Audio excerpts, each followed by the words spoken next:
Tema 3, la memoria de trabajo.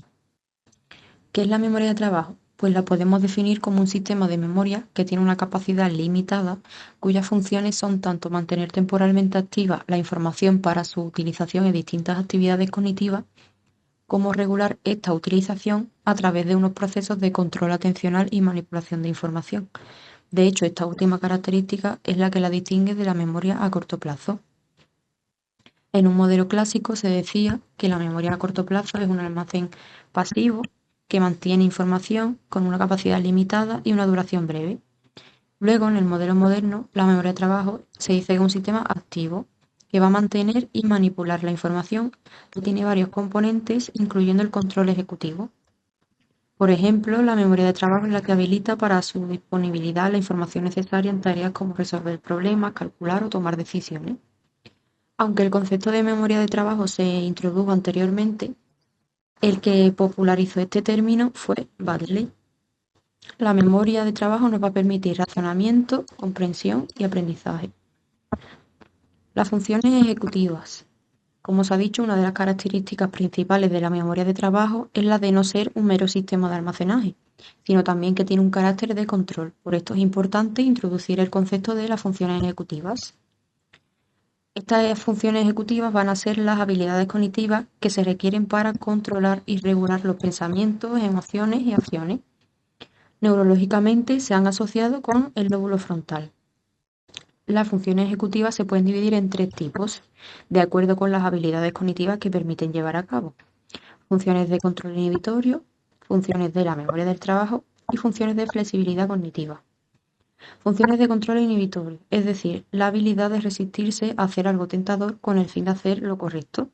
Funciones de la memoria de trabajo, aquellas necesarias para mantener activa la información necesaria en la tarea que estamos haciendo. Y funciones de flexibilidad cognitiva, es decir, el cambio entre distintos tipos de procesamiento. Estas tres funciones han sido diferenciadas experimentalmente. Se han observado déficits específicos a cada una de ellas y disociaciones en algunos pacientes con lesión cerebral.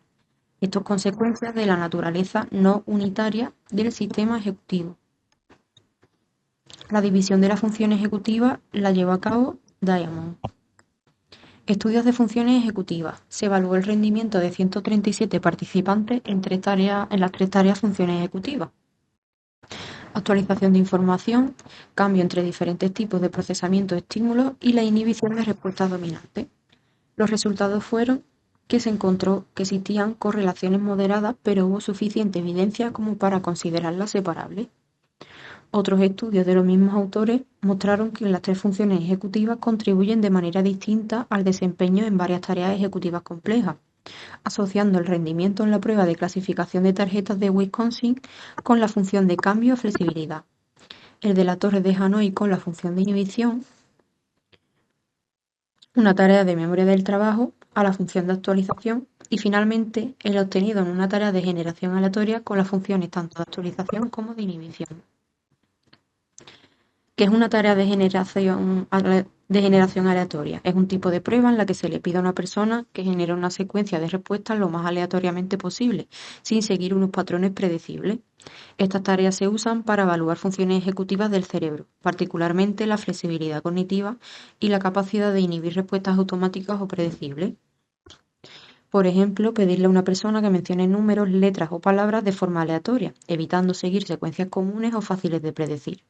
El objetivo va a ser evaluar cómo el cerebro controla la producción de respuestas resistiendo la tentación de seguir unos patrones automáticos o hábitos. También se ha estudiado, además de lo que las separa, qué tienen en común las funciones ejecutivas, apuntándose dos características principales.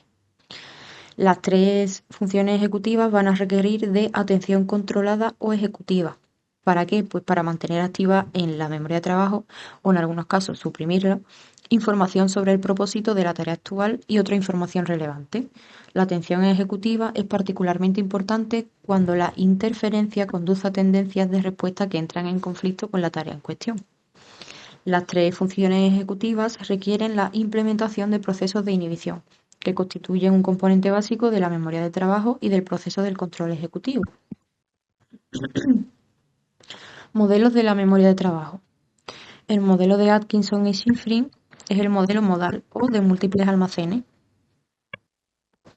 Uno de los primeros modelos de la memoria en incluir la memoria de trabajo fue este modelo de Richard Atkinson y Richard Shifrin. Se llama modelo modal, pero también lo podemos encontrar como un modelo de múltiples almacenes. Es el modelo más influyente del funcionamiento de la memoria.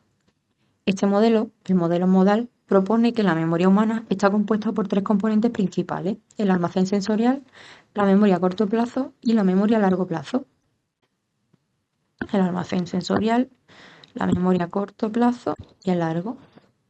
El modelo modal sugiere que la información fluye de un almacén a otro en secuencia, primero siendo percibida en la memoria sensorial, luego se procesa en la memoria a corto plazo y finalmente se almacena en la memoria a largo plazo. La memoria a corto plazo aquí actúa como un puente hacia la de largo plazo. En la memoria a corto se destaca el papel de memoria de trabajo, que se define como el conjunto de procesos de control sobre la memoria a corto plazo. ¿Cuál es el principal problema de este modelo? El principal problema de este modelo, el modelo modal de Atkinson y Shifrin, es que predice que problemas en la memoria a corto plazo se deben traducir necesariamente en problemas a la memoria a largo plazo, ya que ésta actúa como puente hacia ella. No obstante, ha quedado claro con pacientes con lesiones cerebrales que las deficiencias en la memoria a corto plazo no tienen por qué ir acompañadas de deficiencias en la memoria a largo plazo. Por ejemplo, en concreto, en unos estudios se presentó a un paciente con lesiones parietales izquierdas que tenía un déficit severo de memoria a corto plazo. Sin embargo, su desempeño en tareas de memoria a largo plazo era normal. Esta discrepancia no solo desacredita los modelos en que la memoria a corto y largo plazo está en orden secuencia, sino también aquellos en que comparten las mismas estructuras cerebrales. Fue esta discrepancia la que motivó modelos que tuviesen papeles en paralelo para la memoria a corto y largo plazo. Uno de estos modelos fue el de Baddeley y Hitch, que es el modelo multicomponente. Es responsable de popularizar el concepto de memoria de trabajo, como hemos dicho antes. El modelo multicomponente de Baddeley y Hitch pues centraron su objetivo en estudiar la memoria a corto plazo. Para esto realizaron una serie de experimentos en unas condiciones que luego quedarían establecidas como un paradigma experimental. Debido a que no contaban con pacientes con lesiones ni con técnicas que permitiesen simularlas, como por ejemplo estimulación magnética transcraneal, adoptaron la técnica de combinar tareas de retención de información con otras de razonamiento, aprendizaje y comprensión. Un experimento de memoria de trabajo por Baddeley fue el siguiente. Los participantes debían leer una serie de frases que expresaban la relación entre dos letras y decir si esas frases eran verdaderas o falsas, a la vez que mantenían en la memoria y repetían secuencias de hasta 8 dígitos. Por ejemplo, ¿no? Lo que hemos dicho, se les da un enunciado A, B y la frase de A precede a B. Tienen que decir si esta frase es verdad o no respecto al enunciado. ¿Cuáles fueron los resultados? Pues los participantes podían desempeñar la tarea de verificación de frases manteniendo secuencias hasta de 8 dígitos. Resultados como los anteriores mostraban una cierta independencia entre funciones de almacenamiento y procesamiento y llevaron a Baddeley y Hitch a introducir el término memoria de trabajo para distinguir la función del procesamiento. Propusieron su modelo multicomponente de la memoria de trabajo, en el que esta memoria de trabajo consta de 4 componentes: el bucle fonológico, la agenda visoespacial, el ejecutivo central y el buffer episódico. El bucle fonológico se ocupa de mantener la información verbal, tanto auditiva como visual. El almacén destinado a esta información se va a llamar almacén fonológico. Su duración es muy breve y en este bucle fonológico la información se almacena en forma de códigos fonológicos. El proceso por el que la información se mantiene activa en este almacén es la recapitulación fonológica y consiste en una repetición interna, ya sea consciente o no. Por ejemplo, se produce recapitulación fonológica consciente cuando el individuo repite mentalmente los dígitos de un número de teléfono que está memorizando. La existencia de este bucle fonológico se ha puesto de manifiesto debido principalmente a que se han observado unos efectos. Estos efectos son 4. El efecto de similitud fonológica, el efecto de escuchar sin prestar atención, el efecto de supresión articulatoria y el efecto de longitud de la palabra. El efecto de similitud fonológica, por el que las palabras similares son más difíciles de recordar. El efecto de escuchar sin prestar atención, por el que retenemos información a través de la escucha desatendida, incluso si el mensaje que se escucha es una lengua extranjera. El efecto de supresión articulatoria, por el que la repetición de una sílaba o palabra durante el mantenimiento de la información verbal reduce su recuerdo posterior. Y el efecto de longitud de la palabra, por el que las palabras más largas van a ser más difíciles de recordar. Varios estudios asocian un papel importante del bucle fonológico a varios procesos. El aprendizaje de una segunda lengua en adultos y en el aprendizaje del vocabulario en los niños. Y el mantenimiento activo de la información relacionada con la tarea en curso. Por ejemplo, Dunbar y Sussman demostraron que la supresión articulatoria alteraba el rendimiento en la prueba de clasificación de las cartas Wisconsin, lo que va a provocar un aumento de errores de perseveración. Como aclaración, la prueba de clasificación de cartas Wisconsin es una prueba neuropsicológica que se usa para medir la flexibilidad cognitiva, que es una función ejecutiva, como hemos visto. En la versión original de esta prueba, consta de 4 tarjetas de estímulo que difieren en forma geométrica, color y número de estímulos, y 64 tarjetas de respuesta. La tarea del participante va a ser clasificar precisamente cada tarjeta de respuesta con una de las 4 tarjetas de estímulo a través de la retroalimentación, ya sea correcta o incorrecta, que se les da basándose en una regla de clasificación. El punto clave es que cada vez que cambia el criterio de clasificación, la persona debe ser capaz de cambiar también este criterio, inhibiendo el que utilizaba antes. Bradley y colaboradores sugirieron que estos datos recuerdan a los hallazgos aportados por Vygotsky, indicando el papel del lenguaje interno en el control de la acción. Vale, hemos hablado del bucle fonológico y ahora tenemos la agenda visoespacial. Esta es responsable de almacenar a corto plazo la información de carácter visual y espacial. También se involucra en generar y manipular imágenes mentales. Como hemos dicho anteriormente sobre el bucle fonológico, aquí en la agenda visoespacial el funcionamiento se va a basar en un sistema de almacenamiento visual pasivo y un procedimiento de recapitulación espacial. Para evaluar la agenda visoespacial se pueden emplear técnicas de manipulación espacial. Estas técnicas de manipulación espacial consisten en que el participante tiene que imaginar ciertas manipulaciones sobre unas figuras geométricas sin llegar a hacerlas realmente, solamente imaginándolas, o sea, haciéndolas mentalmente. El experimento de tareas de manipulación espacial consiste en presentar figuras, como estas que vemos aquí, con las que se pueden formar cubos. Se cuestiona a los participantes si las caras con las flechas serían adyacentes al doblarlas en forma de cubo.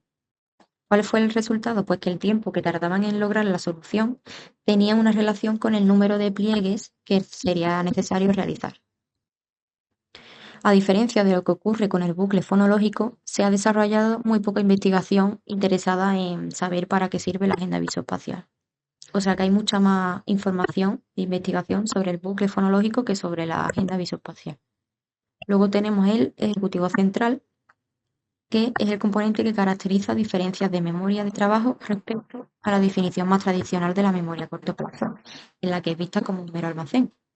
Como hemos dicho antes, el ejecutivo central va a desempeñar funciones ejecutivas como coordinar las operaciones de los subsistemas especializados y seleccionar las acciones más efectivas. Una de las características principales del ejecutivo central en la memoria de trabajo es que está muy relacionada con la atención. De hecho, el modelo de control atencional que proponen Norman y Challis contaba con un componente clave, que es el Sistema Atencional Supervisor o SAS, que fue identificado con el Ejecutivo Central. O sea que el Sistema Atencional Supervisor del modelo de control atencional de Norman y Challis sería equivalente al Ejecutivo Central. Modelo de control atencional de Norman y Challis. Según este modelo, la mayoría de acciones en curso van a depender de la activación de rutinas. Esta activación de rutinas vamos a llamarla patrones de acción, que requieren muy poco control atencional. Muchos de los conflictos que surgen entre estos patrones de acción se pueden solucionar de una forma automática y rápida con unos procesos que se llaman dirimidores de conflicto. Pero cuando es precisa una toma de decisión consciente, va a actuar el sistema atencional supervisor, focalizando la atención y realizando funciones ejecutivas como planificación y la inhibición. Vamos a poner un ejemplo. Conducimos un coche cuando se tiene experiencia y se realiza una ruta sencilla que no va a requerir atención controlada. pero cuando nos surge una situación peligrosa se va a activar el sistema atencional supervisor. Tal es la relación entre el ejecutivo central y la atención que Baddeley decía que podría haberse llamado atención de trabajo. ¿Cuáles son las funciones del sistema atencional supervisor, del SAS, en el modelo atencional? Pues van a ser precisamente las que le corresponden al ejecutivo central en el modelo de memoria de trabajo que hemos visto. Entre estas funciones estarían coordinación de dos tareas realizadas simultáneamente, la atención selectiva, activación de información en la memoria a largo plazo y el cambio entre distintas estrategias de recuperación de la información. Esto se llama shifting y que se da frecuentemente en tareas de generación aleatoria. El shifting, como hemos dicho antes, se va a referir a la capacidad de cambiar una estrategia o conjunto de reglas a otro, alternando así entre distintas tareas, estímulos o procesos mentales.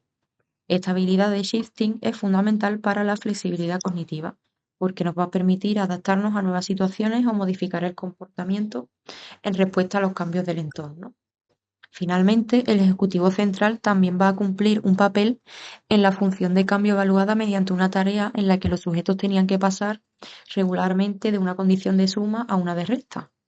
La mayor evolución que ha experimentado este campo de investigación en los últimos 25 años es la creciente importancia de la atención dentro de la memoria de trabajo.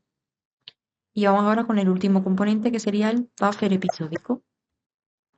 Es el cuarto y último elemento de la memoria de trabajo, que fue añadido por Baddeley con posterioridad a los otros tres que hemos visto. Es decir, primero Baddeley propuso que había tres componentes de memoria de trabajo, que serían bucle fonológico, agenda visoespacial y el central ejecutivo, el ejecutivo central. Y más tarde añadiría el buffer episódico. ¿Para qué? Pues para explicar la relación que hay entre la memoria a corto y a largo plazo. La necesidad de añadir tal conexión surge de observaciones como el mejor recuerdo de palabras conocidas que el de palabras desconocidas, o el mejor recuerdo de palabras que forman una frase con sentido que de un listado de palabras que no tienen cohesión. El buffer episódico es un sistema de almacenamiento. O sea, el buffer episódico es como el almacén, que tiene una duración temporal y capacidad limitada. La información proveniente tanto de memoria a corto plazo, del bucle fonológico de la agenda visoespacial, como de la memoria a largo plazo. Y a su integración, denominada binding o binding, dentro de una representación episódica unitaria. Se cree que el bucle fonológico está íntimamente relacionado con la experiencia consciente que tenemos de nosotros mismos, del mundo que nos rodea y de los episodios que hemos experimentado en el pasado. Los modelos unitarios son una concepción unitaria de la memoria de trabajo. Aquí no se otorga un lugar fundamental a la separación de contenidos o procesos en función de la modalidad sensorial. Los dos modelos más importantes en esta concepción serían los modelos de Cowan y de Engle. El modelo de la memoria de trabajo de Cowan la llama ejecutivo central y la define como una combinación de toda la información que se encuentra accesible en cada momento y de los procesos cognitivos que la retienen y mantienen en este estado de accesibilidad. Por ello, constaría de un componente de almacenamiento y otro de procesamiento. La memoria de trabajo en este modelo pertenece a la memoria a largo plazo, siendo la parte de ella que está accesible durante la tarea de transcurso. Una parte de la información de la memoria de trabajo estaría en un estado de accesibilidad aún mayor, que se corresponde a lo que se llama foco atencional y con la conciencia. La accesibilidad de la información se asigna por procesos atencionales que pueden ser automáticos o conscientes. Procesos automáticos como la percepción de eventos bruscos, como destellos o ruidos, y procesos conscientes dirigidos por el ejecutivo central. En este modelo, la capacidad del foco atencional es de entre 3 y 5 elementos, que se llaman chunks, en un adulto sano. Y el ejecutivo central en este modelo de Cowan estaría fundamentado en el SAS, Sistema Atencional Supervisor de Norma y Shales. El modelo de memoria de trabajo de Cowan es similar al de Baddeley, que sugiere que los componentes de la memoria de trabajo forman parte de un conjunto de procesos integrados, por lo que la memoria de trabajo no estaría separada a largo plazo, sino que representaría un subconjunto de estas, como información activada en un momento determinado. Luego, el modelo de la memoria de trabajo de Engle. En este modelo, la memoria de trabajo se corresponde con la capacidad de controlar y mantener la atención frente a interferencias o informaciones distrayentes para mantener activos los objetivos relevantes. Formaría parte también de la memoria a largo plazo y estaría compuesta por huellas de memoria, que están almacenadas en la memoria a largo plazo y activadas más allá de un cierto umbral de activación, por procedimientos necesarios para mantener esa activación, y la atención controlada o ejecutiva, cuya función principal es resistir a la interferencia bloqueando el acceso a la información que no es relevante para la tarea actual. La información se almacena en códigos específicos como el bucle fonológico o agenda visoespacial, pero habría potencialmente otros códigos como el táctil. La evaluación de la memoria de trabajo. La memoria de trabajo se evalúa a través de pruebas o tareas que implican trabajos de mantenimiento y manipulación mental de información, como tareas de atención sostenida, de cambios del objeto de atención o inhibición de interferencia. Estas tareas van a medir simultáneamente la memoria de trabajo y la memoria a corto plazo en algunas de sus modalidades. Las tareas más relevantes son las siguientes. La prueba de amplitud de dígitos. El experimentador lee una serie numérica a una velocidad aproximada de un dígito por segundo. El participante debe repetir la secuencia de números en el mismo orden que se le presenta. Esto sería la tarea de dígitos directos, y también debería de repetir la secuencia de números que se le presenta en el orden inverso, que serían dígitos indirectos. La tarea se va repitiendo, añadiendo un dígito en cada repetición. La versión directa se considera una medida de eficacia de memoria a corto plazo. La tarea de dígitos inversos implicaría una mayor carga de memoria de trabajo, por lo que sería más sensible a cualquier tipo de daño cerebral. Luego, la tarea de los bloques de Corsi o Block Tapping Test, que esta tarea va a medir la memoria de trabajo de tipo visual y espacial. Se colocan 9 cubos en un tablero de madera sin formar ningún patrón particular. En la cara que se le muestra al experimentador, los cubos están numerados del 1 al 9. El experimentador toca con el dedo los cubos en el orden en que están marcados del 1 al 9, a razón de 1 por segundo, y el participante debe reproducir la misma secuencia. Primero se comienza con los 2 primeros cubos en la primera repetición y se va añadiendo el siguiente cubo hasta los 9. Está en torno a los 5 cubos. Y la tarea de NVAC. Se presentan secuencias de estímulos uno a uno a una velocidad de 1 o 2 por segundo, y los participantes deben indicar si coincide o no con el mostrado n pasos antes. La complejidad de la tarea aumenta con n, que demanda más almacenamiento y actualización de los n estímulos. Esta tarea mide el funcionamiento del ejecutivo central o funciones ejecutivas en general. En la versión visoespacial, esta tarea presenta utilizando una rejilla y la persona tiene que indicar si el estímulo se presentó en la misma posición que n pasos antes. Las tareas basadas en Brown-Peterson.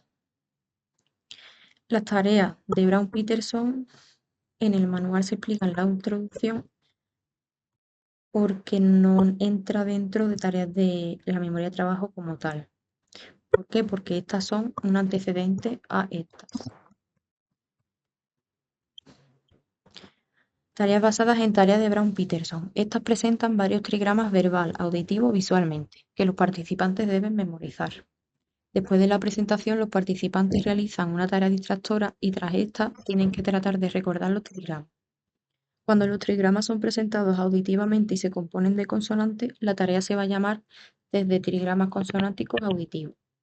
La tarea de Brown-Peterson se aplica para evaluar la memoria a corto plazo y de trabajo, tanto en personas sin patología como en personas con trastornos del neurodesarrollo o lesiones cerebrales.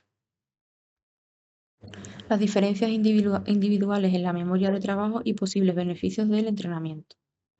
Uno de los primeros autores que investigaron las diferencias de la memoria de trabajo entre individuos fueron Danman y Carpenter, que se interesaron por la relación existente entre la capacidad de la memoria de trabajo y la comprensión del lenguaje.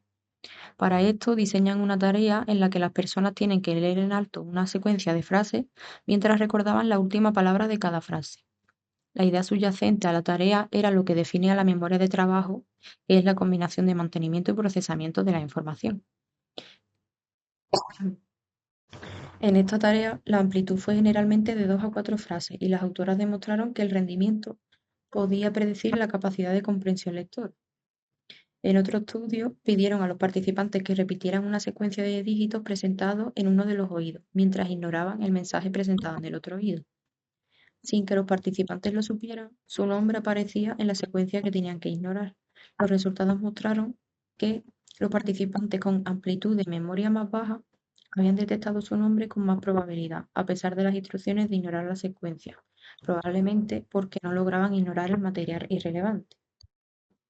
Otros estudios han mostrado también que la capacidad de la memoria de trabajo puede predecir la calidad de la redacción, la calidad en la toma de apuntes, en el rendimiento de tareas de programación, la inteligencia fluida e incluso el grado de respeto por las reglas. Por lo tanto, la memoria de trabajo va a correlacionar con el rendimiento de tareas que impliquen control atencional, pero no recuperación. Sobre el entrenamiento de la memoria de trabajo, existe evidencia de que el rendimiento en tareas de memoria de trabajo se puede mejorar con el entrenamiento, pero la cuestión de si esas mejorías se pueden transferir a otras tareas o mantenerse en el tiempo sigue abierta. La principal evidencia experimental indica lo siguiente. Algunos estudios han aplicado métodos de entrenamiento de la memoria de trabajo a niños con trastornos de la memoria de trabajo debido a patologías como TDAH, ictus o cáncer. Los resultados muestran mejoras en el rendimiento de tareas de memoria de trabajo y una reducción de la inatención valorada por los padres. Varias revisiones y metaanálisis ponen de manifiesto que hay problemas metodológicos en muchos estudios, como definir el cambio en las habilidades usando tareas únicas, el uso inconsistente de tareas válidas de la memoria de trabajo, grupos de control inapropiados y medición subjetiva del cambio. También ponen de manifiesto los beneficios del entrenamiento de la memoria de trabajo que no se mantenían en el tiempo y que no había una generalización a pruebas ajenas al laboratorio. Inmediatamente después del entrenamiento hubo mejoras en el rendimiento de tareas similares, lo que se llama transferencia cercana o intermedia, pero no así en tareas que eran menos similares, transferencias lejanas, como capacidad verbal y no verbal, decodificación de palabras, comprensión de lectura o aritmética. Se concluye entonces que los programas de entrenamiento de la memoria de trabajo parecen producir efectos de entrenamiento específicos solo a corto plazo, que no se van a generalizar a medida de habilidades cognitivas en el mundo real. A pesar de esto, Buckley indica que este es un problema común en muchas áreas de la psicología y de la rehabilitación médica, y que para que la generalización ocurra es necesario que el terapeuta o el entrenador cree un puente entre la clínica y el mundo exterior. Los cambios en la memoria de trabajo a lo largo del ciclo vital. Se pueden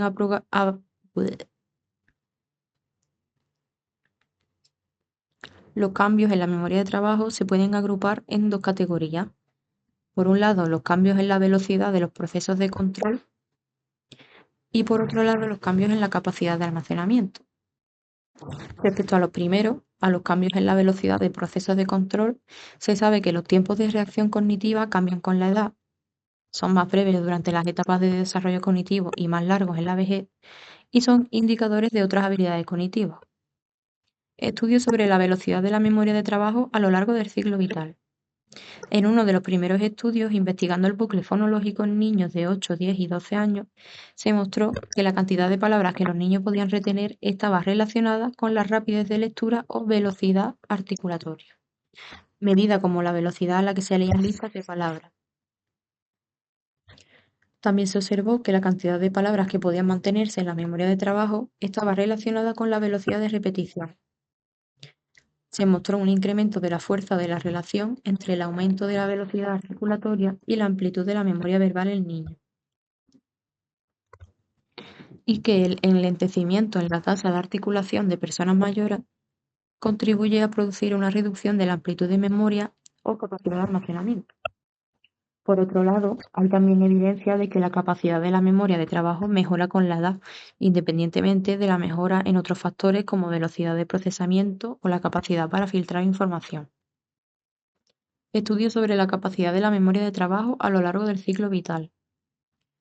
Los participantes eran niños de primaria, se les presentaba una matriz cuyos elementos eran formas geométricas de distintos colores, se les pedía que se fijasen en una de ellas, que sería el estímulo diana. Después se les presentaba una nueva matriz por la posición indicada anteriormente, en la que aparecía la misma figura geométrica. Los niños debían responder si la figura tenía el mismo color que en la matriz inicial o uno distinto. Los resultados mostraron que ni la velocidad de repetición, ni de codificación, ni la capacidad de filtrar el estímulo diana entre los distractores podían explicar diferencias de edad a la hora de reconocer el estímulo diana.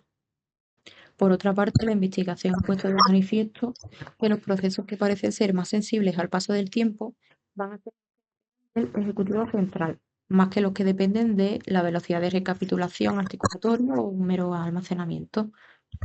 Una de las teorías más influyentes en este contexto es la que dice que un factor determinante que cambia con la edad es el conjunto de mecanismos que controlan el acceso y recuperación de la información de la memoria de trabajo. En el ámbito del envejecimiento, consideran los mecanismos de inhibición como los responsables de la reducción en memoria de trabajo en personas mayores. En el ámbito de envejecimiento, se consideran los mecanismos de inhibición como los responsables de la reducción de la memoria de trabajo en personas mayores.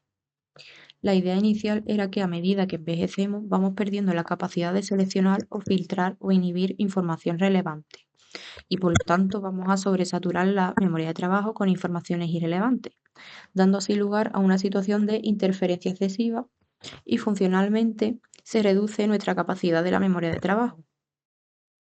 En versiones más recientes de la teoría, los autores precisan que los mecanismos inhibitorios tienen tres funciones: una función de acceso, una función de borrado y una función de restricción. Una función de acceso que consistiría en evitar que la información irrelevante, la que nos sirve, acceda a la memoria de trabajo.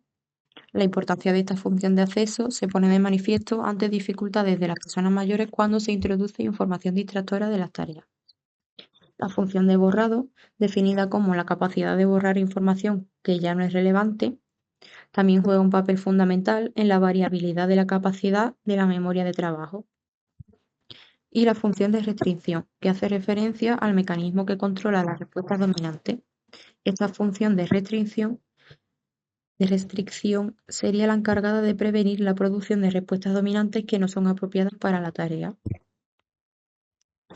En otros experimentos se mostró que las personas mayores cometían más errores cuando tenían que dirigir su mirada hacia dirección contraria de donde indicaba el estímulo pista, y que las personas mayores cometían más errores en tareas de Stroop y Stop Signal Task, ambas requiriendo un control atencional consciente de las respuestas dominantes. Desde el modelo multicomponente de la memoria de trabajo, varios estudios exploran los efectos de la edad en distintos componentes de la memoria de trabajo.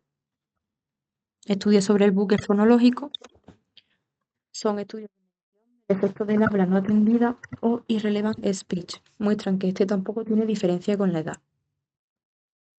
El efecto del habla no atendida es un fenómeno por el cual la presentación de sonidos irrelevantes para la tarea interfiere en la capacidad de retener información verbal. Los estudios de medición de efectos de supresión articulatoria muestran que este tampoco tiene diferencia con la edad. El efecto de supresión articulatoria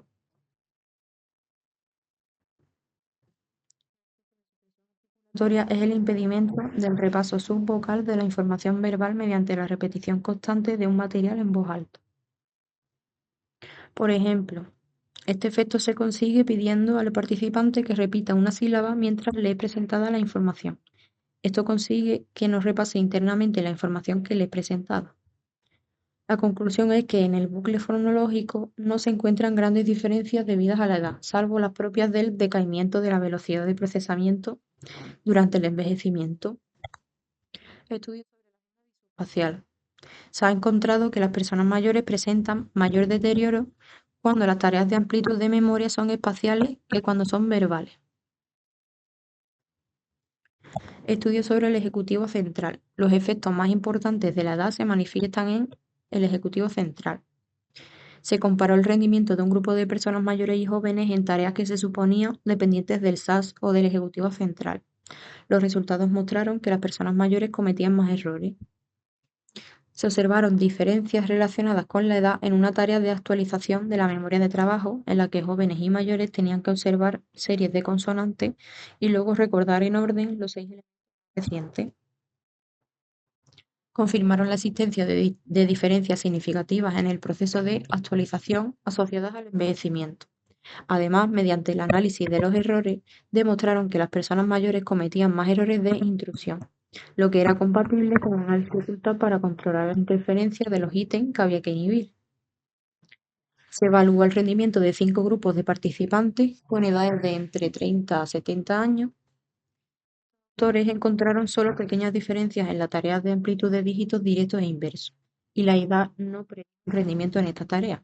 Sin embargo, en tareas que requerían simultáneamente almacenamiento y procesamiento de la información, como la tarea de NVAC, el efecto de la edad fue pronunciado.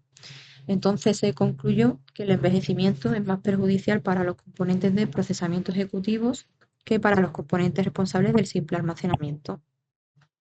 En un metaanálisis se muestra que la ejecución en tareas duales dependientes del ejecutivo central va a declinar con la edad.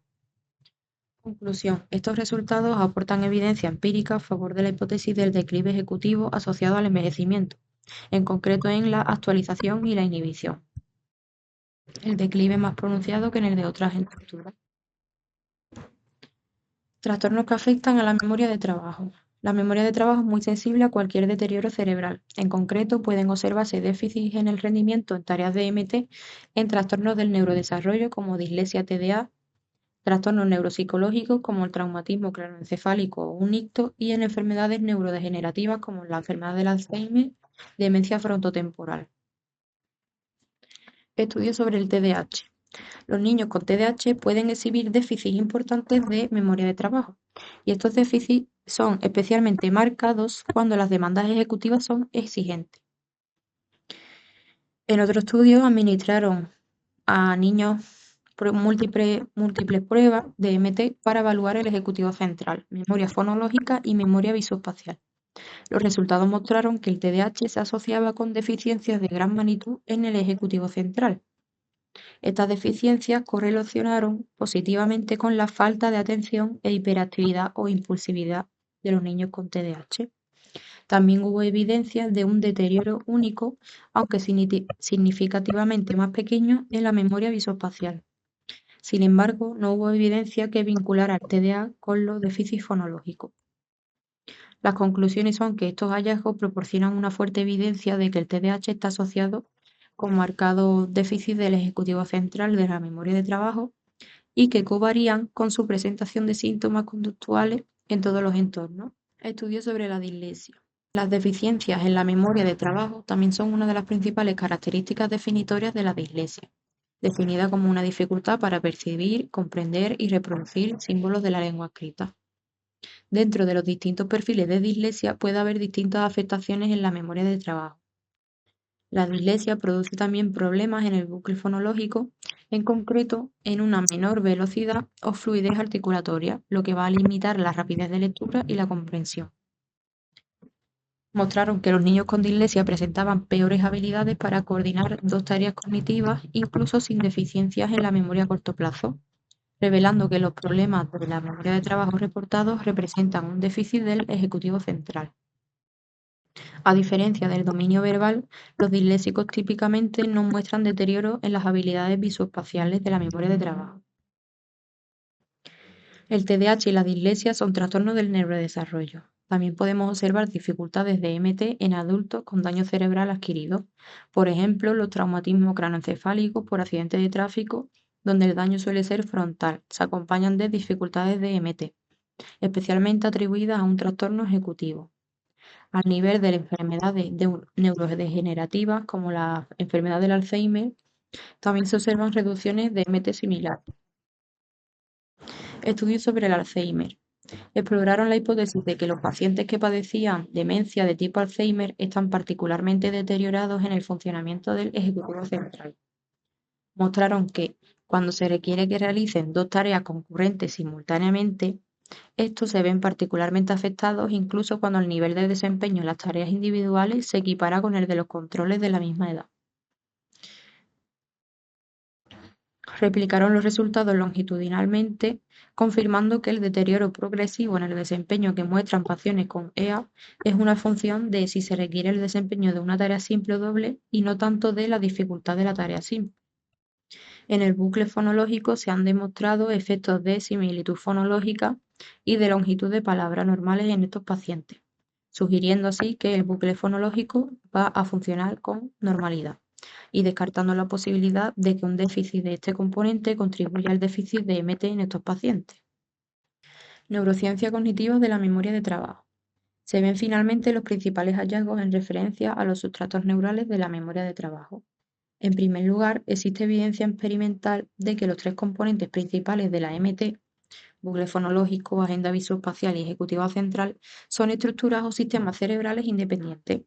Esta evidencia proviene de estudios de casos clínicos que han encontrado patrones de déficit de rendimiento que afectan individualmente a cada componente y también en estudios realizados con técnicas de neuroimagen como la PET o la resonancia magnética funcional.